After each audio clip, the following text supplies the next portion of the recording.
So Tim Ned, man, what's going on? How you feeling? What's good, bro? I'm good. Good to be here, man. Appreciate you, man. Yeah, appreciate you coming out today. Yeah, no doubt. So, just to get started, tell me about yourself. Where are you from exactly? Okay, I was born in Fort Worth.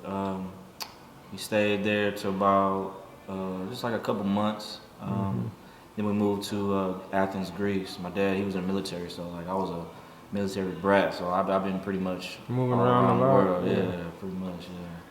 But representing Houston all the way. Been out here, man, for over 15 years plus. So yeah, I'm a Houstonian for sure. So about Houston, what's your favorite part about Houston? My favorite part, man, it's just the people. The people. Yeah, just the people in general, man. So, do you like Houston better, or I mean, as far as the other places that you stayed, what city do you like the most? Houston, man. Houston. Love my city, bro. Yeah, for sure. So, what exactly got you into producing music? Producing music, man. It was out of curiosity, man. I was one of those kids, like Saturday morning, like when you cleaning up around the house, whatever. Yeah. I would always like stick by the radio, and I was always like just thinking like, how did they actually make this music? So like I just did it out of curiosity. So, it was a Christmas time, and my mom, she asked me what I want for Christmas, and we was at Radio Shack. I'm kind of like telling my age right now.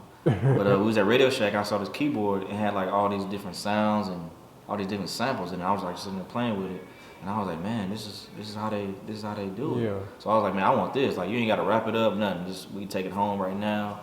And ever since then, man, I just been like mimicking, each song I hear on the radio, like a song my dad would play. I would just like go back in my room and like I was like just mimic it. So that's how it started. Just curiosity. So, cause you say that you went to Radio Shack. Radio Shack not even open no more. So, how long have you been producing, or at least taking it serious? Man, it's been since I was a senior in high school. So it's 15 years plus, bro. I've been doing it for a minute, yeah. So speaking of high school, what high school did you go to? Dulles High School, Dulles? Sugarland. All 4 years? Yeah, all 4 years. Yeah. Okay, so as far as Dulles High School, and you was producing, did your classmates know that you was producing in high school? Well, the thing, I mean, yeah, towards like probably like my sophomore year, man, it was like my mom probably get upset about this, but man, it was like so many dudes in my house, bro. Yeah. Like we was like just freestyling, had the microphone hanging from the ceiling fan, on that vibe. So like it was like on some, I don't know if you're familiar with Hussle and Flow, like how they did like, hey, to cut the fans. It was like on that level, you know what I'm saying? So like, that's how we, generally started. And too, like I was that kid, like I was the dude that beat on the table. Like beating on it, making the beats. I was that dude too. So yeah. So what softwares do you use when you produce beats? Man, Logic Pro Pro Tools, but I'm like a Logic dude, so. You like that over Pro Tools? Yeah, for sure. And why is that?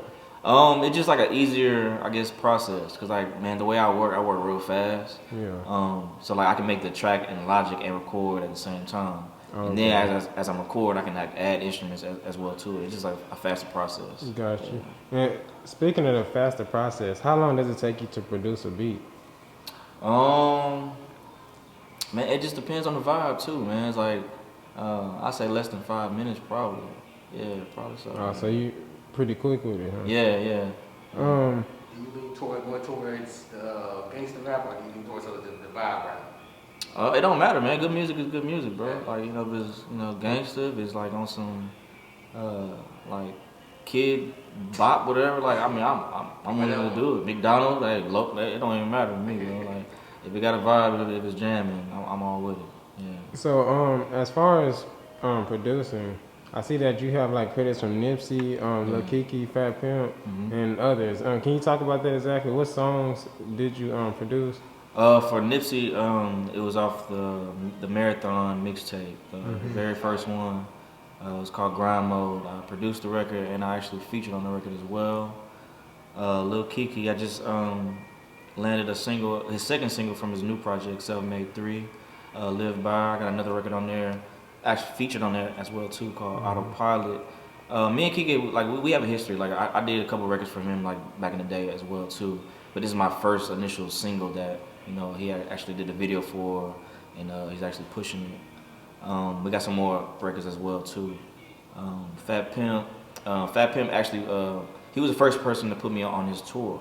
So like Oh, I was really? that was like he was like kind of like just broke the ice on like that. a lot of pictures with him, like y'all like real Yeah. close. So the thing with that, me and him got a project together. Okay, We got a project together. So it's called the Art of Ratchet.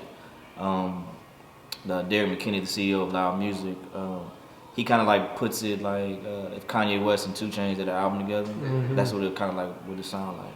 So, as far as the Nipsey track, how did that come about? So shout out to my boy Dutch. He's I guess like a high school friend. He was actually I don't know if he's a manager or like he was involved with the whole Nipsey I guess process in the beginning. He had hit my manager up, K Rich. He was like, "Hey, we got Nipsey coming to SF2. SF2 is like a little pop-up shop, like an urban spot. Like you know, they can get different type of like T-shirts and stuff like that. And he had a pop-up shop up there, and like he wasn't as big as I would say like in Houston, he wasn't as big worldwide then. But he was like, man, come up here and you know if you got some beats, you can submit it to him. I was like, cool. Gotcha. So we went up there just you know on a limb. Had a CD. That's how long ago it was. It was a beats like just on CD. And I told him I was like, you know, you can have whatever is on this on the CD. Cool. We got exchange emails. Within I think it was like maybe 2 weeks. He emailed me saying that he's gonna be sending me something from the CD. I was like, cool. Let's do it. That following week, emailed me the track. It was the one that I was on the hook as well too. He's like, man, I think you got something. You know, you got a nice sound. Do you mind if I use the track? Goddamn right. You weren't tripping. You weren't complaining. Yeah. That's what I gave you a CD for. And yeah, so like that's how I landed, man. Yeah. When opportunity, you know, when it presents itself, you gotta take it, bro. Yeah, most Back on definitely. that